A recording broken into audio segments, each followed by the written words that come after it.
Hi, my name is Corey Minter, and I'm president of Trinity Employment Specialists. We're a staffing firm located here in Tulsa, Oklahoma.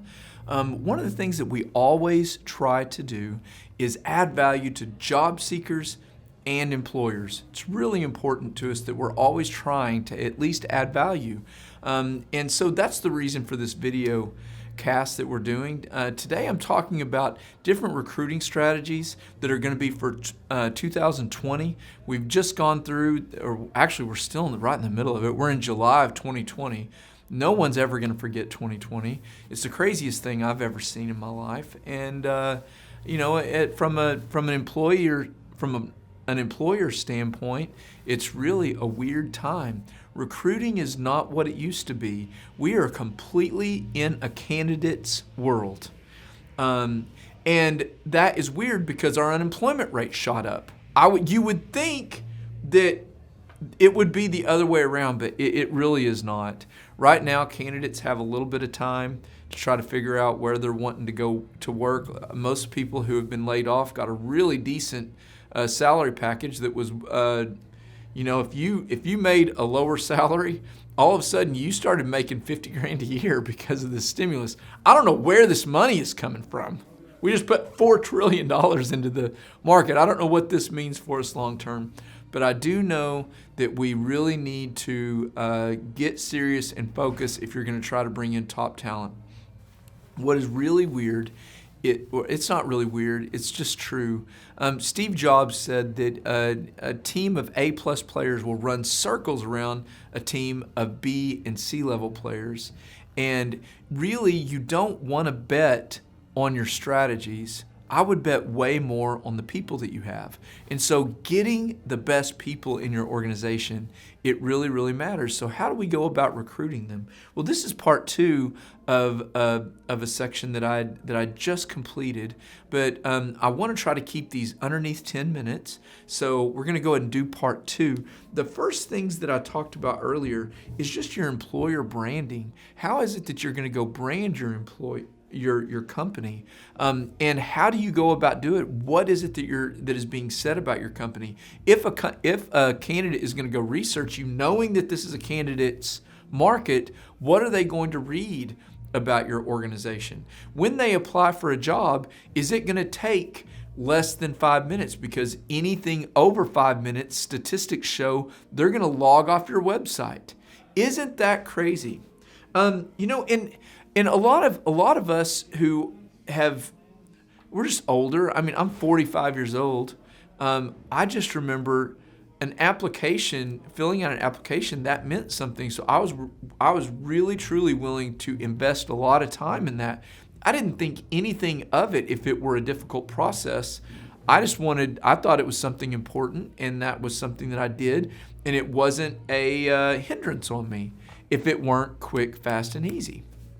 But in today's market, it's quite different. I remember there was a guy that did a research project for a casino. It's one of the top casinos. I can't remember which one it was, but it was one of the top casinos in Las Vegas.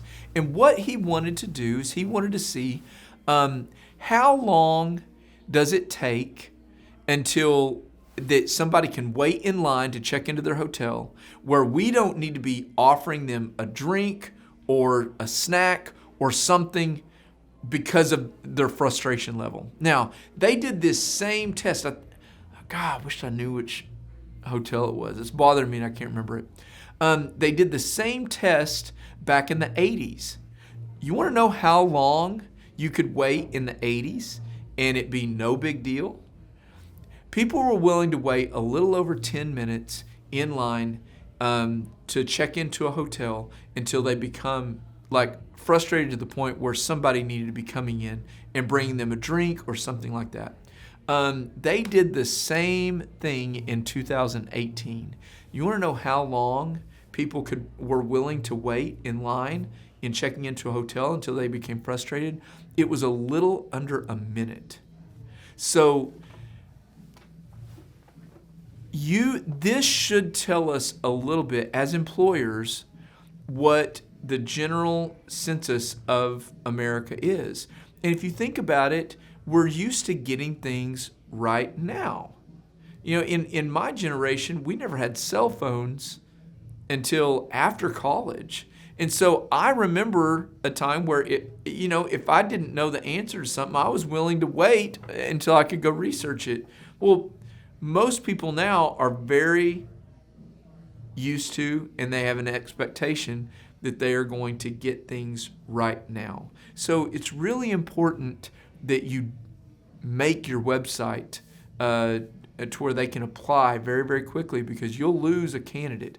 I spent a lot of time on that, but I want everybody to understand the importance of making sure that everything is easy, quick, and efficient. Because if not, the attention span of the average American is not what it once was. Quite different. 10 minutes in the 80s, less than 1 minute in 2018. So let me take a look at the next thing. We know about the importance of that. The next thing is talent pools. How do you create your talent pool? Well, you can place ads and have ads come in. It's really helpful to have save the resumes. You can index the resumes so that you can make them searchable on an applicant tracking system. All of this is important. Most larger companies are going to have access to this. But you need your recruiters to be able to have access to talent pools. And so how can they do that? And one of the things that I think can be very helpful is having a group of people that they can reach out to ask for candidates. Let them know we are looking for someone, and getting a referral service going that is a real thing, and it is an attractive thing to employees and other people that you reach out to. Every phone call from your recruiter needs to reach out to that person, see if they're interested. If they are not interested and they just don't happen to be a good fit, a follow-up question is, do you know of anyone that might be a good fit for this? We would love to give you a referral fee. And this is one of the most powerful recruiting tools that you can get. Also, you can implement this same kind of referral system on social media platforms, and you can utilize the power of your employees' social media profiles to be able to do it if you make it advantageous for them. And so not only do you need to make it available to them for a referral service and let them get paid, but you also need to train them on this is the most effective way to do it with each different social media medium. And so by doing this, you're going to open yourself up to so many more applications and applicants. And get this, it is almost free, because if you just pay $1,000 to an employee for a referral, a good referral, it's really going to be able to be helpful for you. The next thing is relationship management. In the past, it was an employer's market to some extent, way more so than it ever has been before. And so the employee was completely fine, or the candidate was completely fine with interviewing and then waiting to hear back from the employer. This is no longer the case. One reason is because I think employers really violated or really overstepped their bounds there. They used the fact that employees wanted to come to work and they were in the control seat, and they just quit communicating with them.